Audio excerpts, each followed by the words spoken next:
And we're live.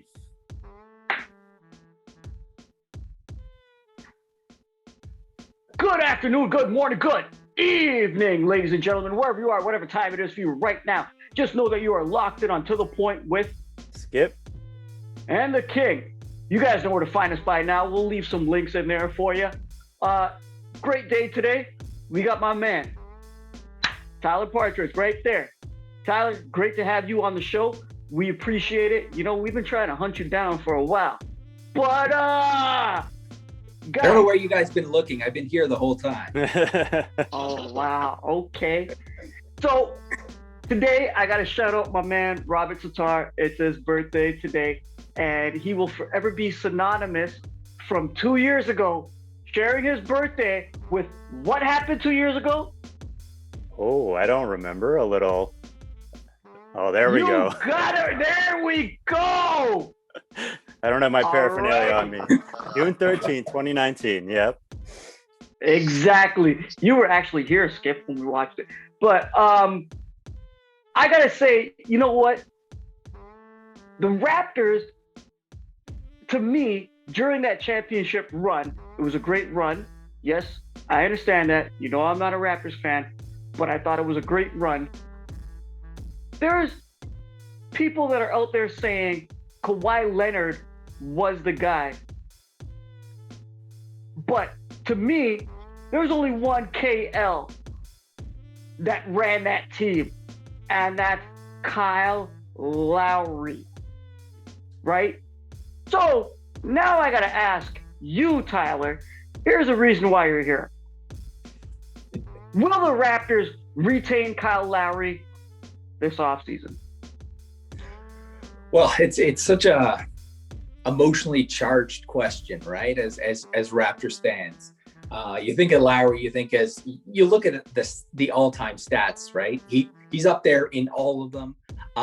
He was sort of the face of the franchise. I know down south they'll give all the credit to Kawhi, but you know, in Toronto, everyone knows Lowry is the heart and soul of this team, the heart and soul of the championship team, right? So the thought of him leaving, it breaks all our hearts. And I think as you know, Raptors fans, Toronto sports fans, we have this, we definitely have abandonment issues because we're used to, as soon as the big dogs are able to leave town, they'll take the first flight out of here, right? So to have someone like Lowry say, you know, I love this city, I want to retire a Raptor, you know, the immediate gut reaction is let's, you know, move mountains to make sure this guy gets to be a Raptor for all time. And in a perfect world, I would like to think that's what would happen. But the reality is, I think you talk about it's been 2 years since the Raptors won the championship, and what a roller coaster it's been for the team, right? You go from winning the championship to your marquee player, Kawhi Leonard, leaving town.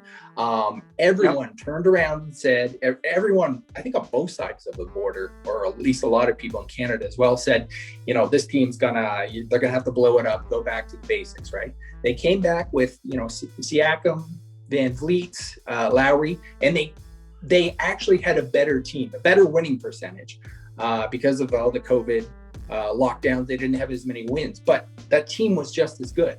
They got knocked out in the second round, obviously, bit of a disappointment, but you know, they proved that Kawhi was not the only difference maker, right? But then you come into this season, right? Horrible start, like franchise record bad start to a season. Yep. I think there was 1 year in the 90s, maybe they had a worse 10 opening games.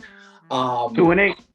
They had a huge comeback. There was a stretch. They were one of the best teams in the NBA. And then this COVID hit the team. Bunch of their guys went out.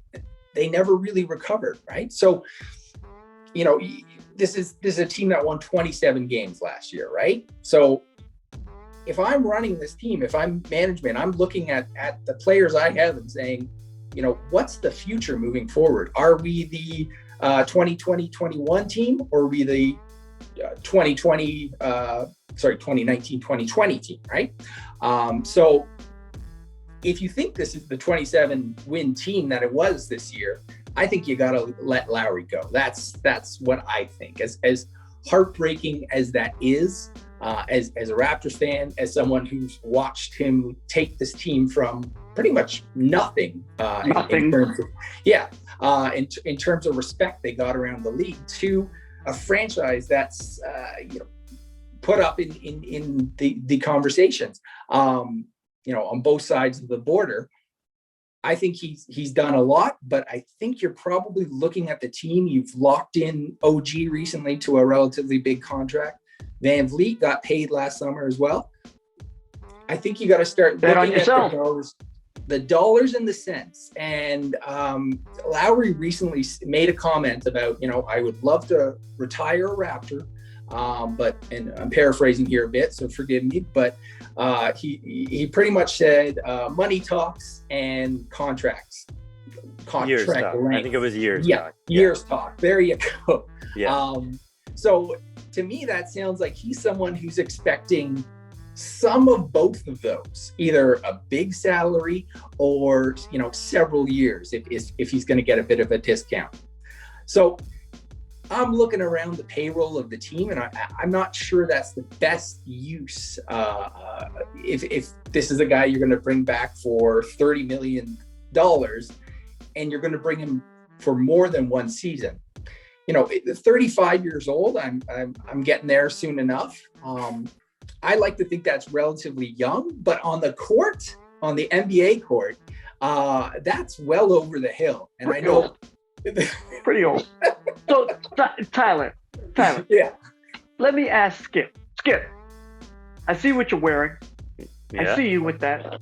Little Lowry jersey over here. That, right? Now, the question I have for you along the same lines is, during this offseason, will your t-shirt become obsolete or will Lowry stay with the Raptors? Okay, so first of all, I don't think calling them a 27 win team is entirely fair. I don't think that was their ceiling this year. I think they really underachieved. There were lots of excuses, lots of reasons they weren't that bad. But the reality is you have to look at this team and you kind of say, okay, where are we on the win curve? Are we a championship team? Are we a playoff team? Are we a rebuilding team? And that's where it kind of becomes a question. Because if you look at Lowry and you look at the rest of the roster, there's a huge disparity in age there. Lowry, like you said, he's 34 going on 35. I went down the rest of the roster and every other player who might be part of the core is 26 years old or younger. You got Siakam, who's 26. You got Van Vliet, who's 26. Anunoby's 23. Gary Trent, if he sticks around, he's 22. Malachi's 22. Even like Gillespie's 23 if he sticks around.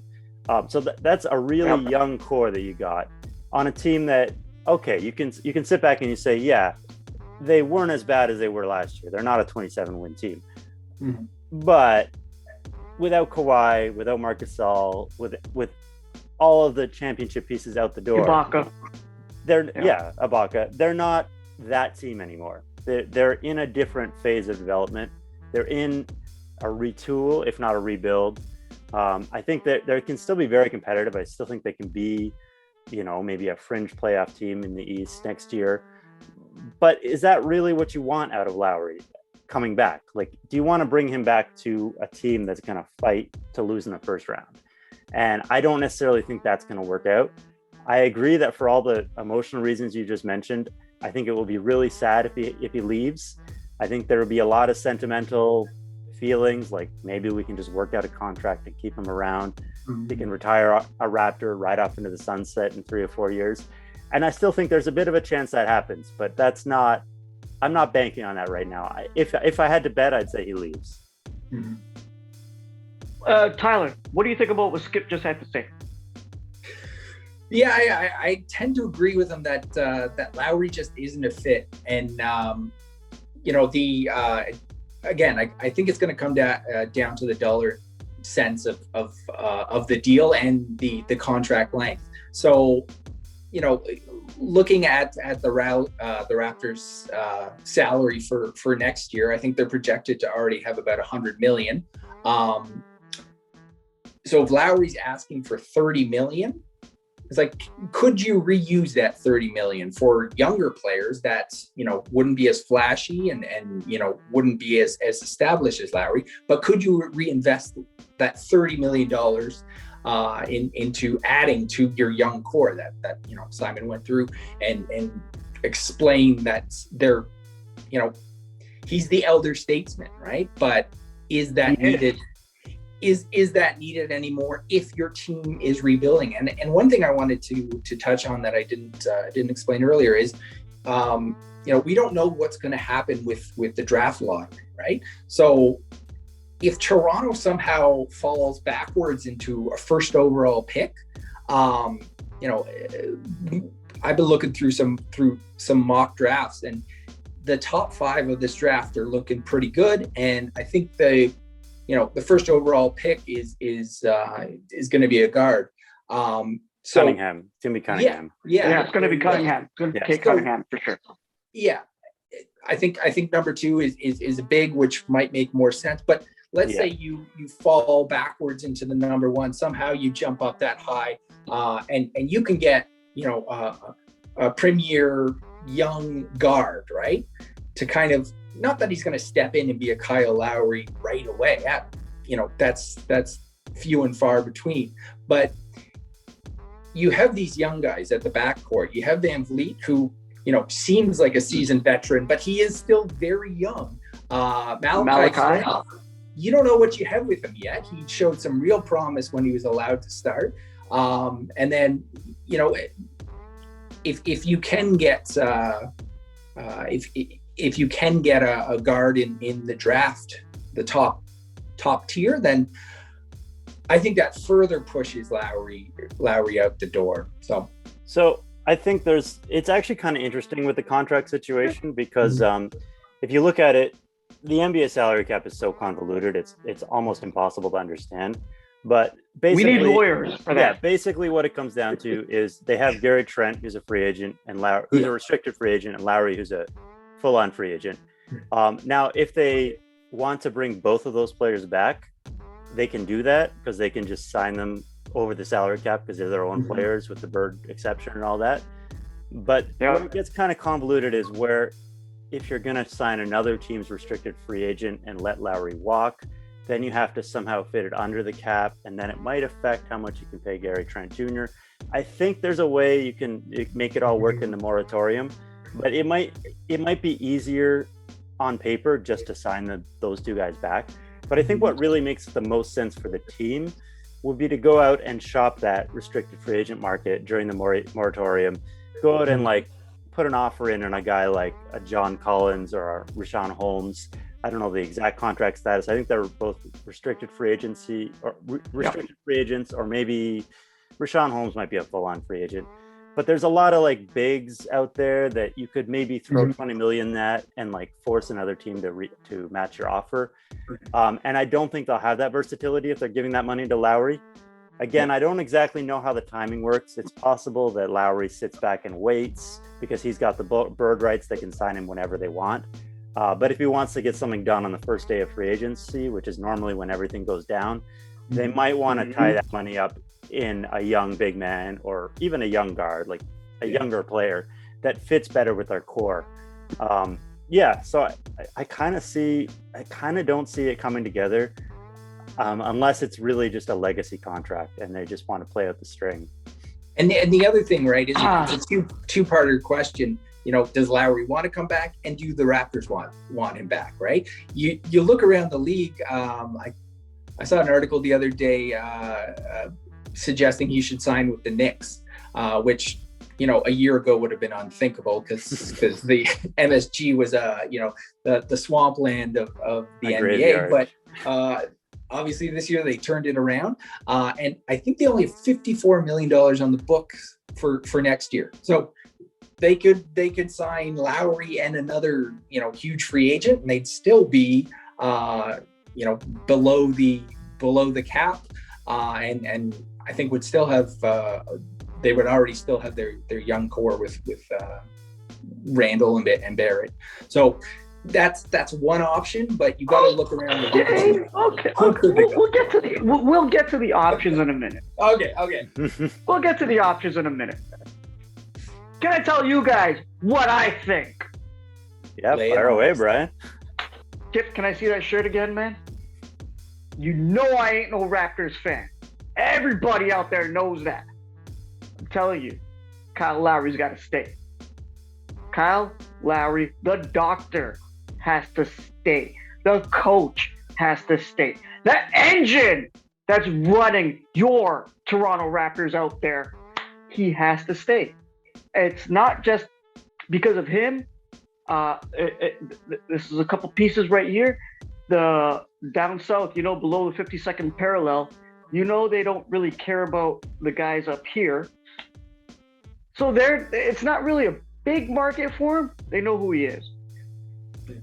But at the same time, the Raptors have diminished their reputation for taking care of their key players. We could go Vince Carter, we could go T-Mac, we could go Antonio Davis, we could go DeMar DeRozan of all people. But Lowry's the exception, though. I would say Lowry, and that's what I'm saying. Lowry is the exception. If he wants to walk off into the sunset, like he's Clint Eastwood, it's the good, the bad, and the ugly, go ahead, man. Go ahead. You did everything you can for the city. And he did, and he put his heart and soul in.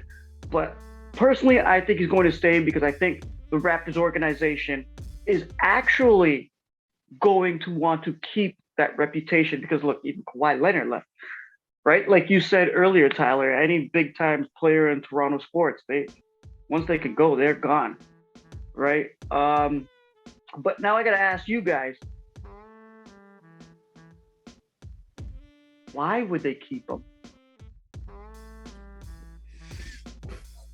Well, just because of the legacy, because he's a guy that you can build a statue to, a guy you can hang his jersey in the rafters.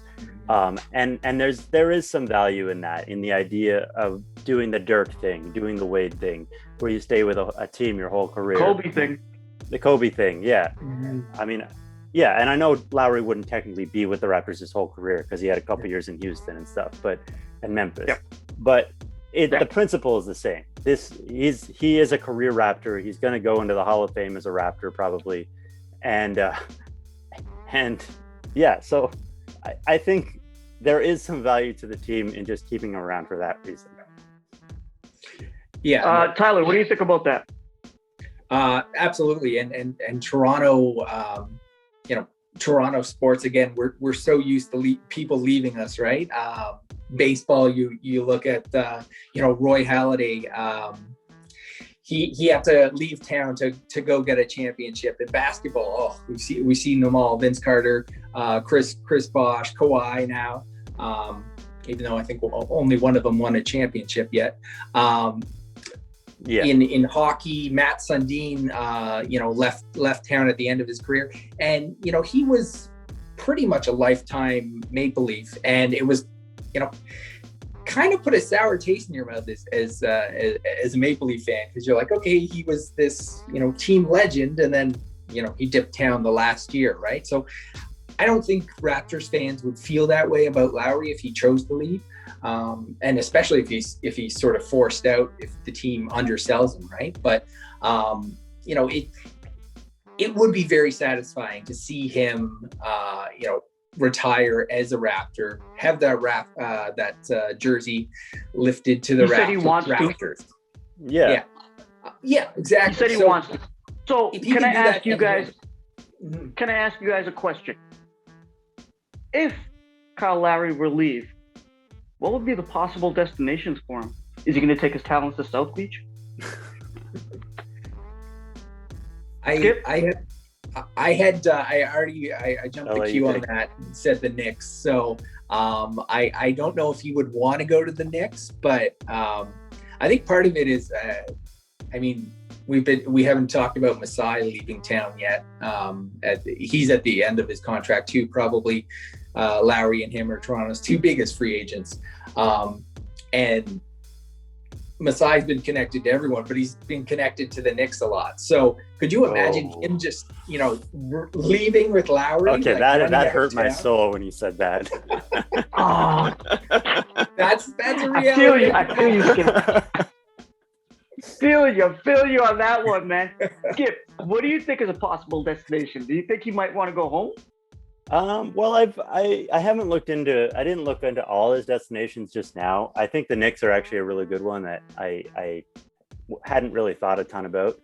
I think a kind of a low-key one would be the Suns, because I think Chris Paul's a free agent after this year, and so probably he'll stay or work something out there. But if he leaves, I can't imagine a better replacement than Kyle Lowry. I don't know about Miami and Philly, because I don't think they can free up the cap space.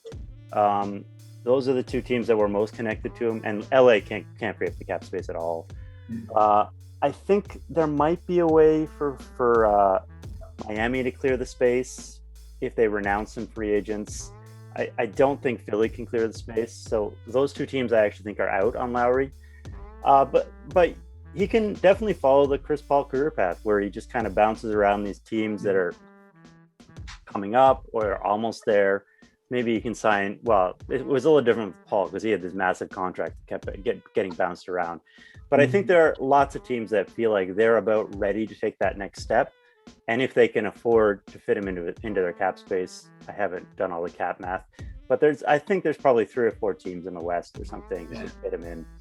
I don't think he'd have trouble finding a job. It's really just a question of whether he'd be able to get a contract with any term on it and with the kind of money that he wants. Because he said money talks and years talk. He's thinking, I want to come back to Toronto on like a legacy 3-year, $60 million contract or something.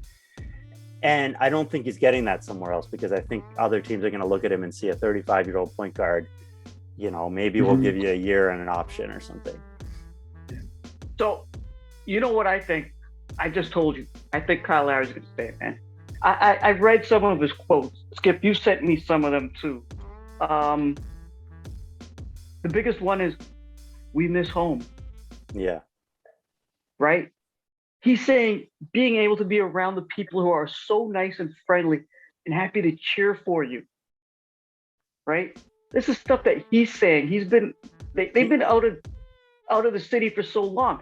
He also said, which made me laugh my head off, and the three of us being Torontonians was hilarious, being able to drive down the Gardner and the DVP.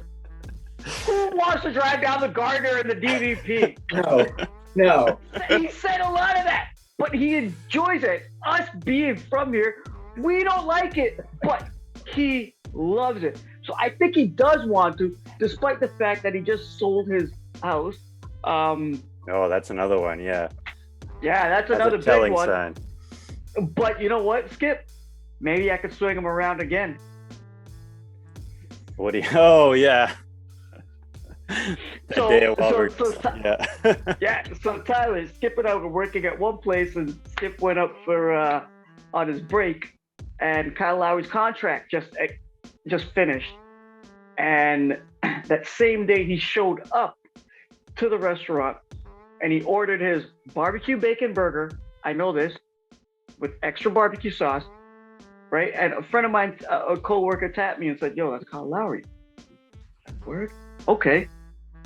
So I yelled out from the kitchen, "You want one more before you leave us for good?" Next day he resigned. Are you taking credit for it? It was all Brian. No, somebody else gave me credit for it. I was like, I just was talking something to him.